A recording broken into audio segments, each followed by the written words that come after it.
Seattle has pulled it off. The city's first ever FIFA World Cup match is now in the books. And the attendance in Seattle Stadium yesterday to see Belgium and Egypt play, 66,775. The match ended in a draw.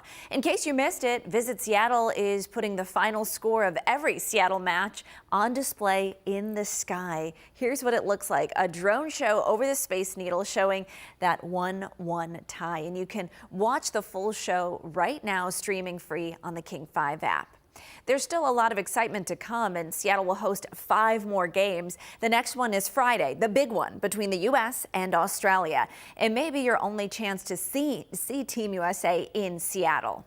Monday's match was car-free for the first time, but not everyone followed the rules. Most people we spoke with say it worked out just fine. But as King 5's Jim Nelson says, there may be some things to address before the next match on Friday.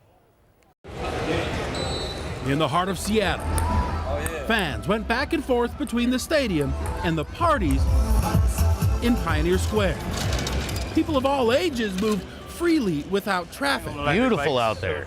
To and from the bars and restaurants on foot and on bikes or scooters in the pedestrian-only zone. Cars were banned throughout most of the neighborhood, as they will be on all match days. Well, I woke up early after closing last night and took a $55 Uber down here. Brendan Horst is a bouncer and drew the early shift Monday. I have had a really great day. Everyone's been super nice.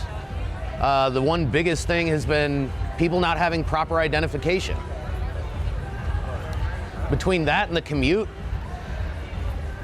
I gotta say it's been a good day. Based on the people I talked to, I kind of got the feeling that because everybody knew this was going to happen, things ran rather smoothly. In fact, they were able to get some of these streets opened a bit sooner than they had anticipated, which oddly enough may have played a role in the only real hiccup, which was food truck vendors being told, you only got about 10 minutes to close up.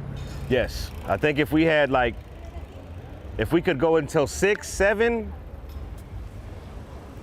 it would have been crisp.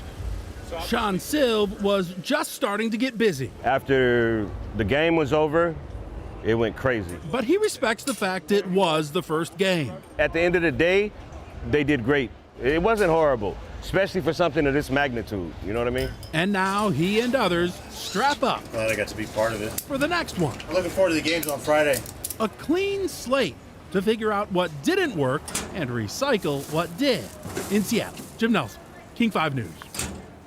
Here's a look at the upcoming matches here in Seattle. As we mentioned, the United States will face Australia Friday at noon. Next Wednesday, Qatar will play Bosnia and Herzegovina at noon. The final group stage match is set for Friday, June 26th, between Egypt and Iran.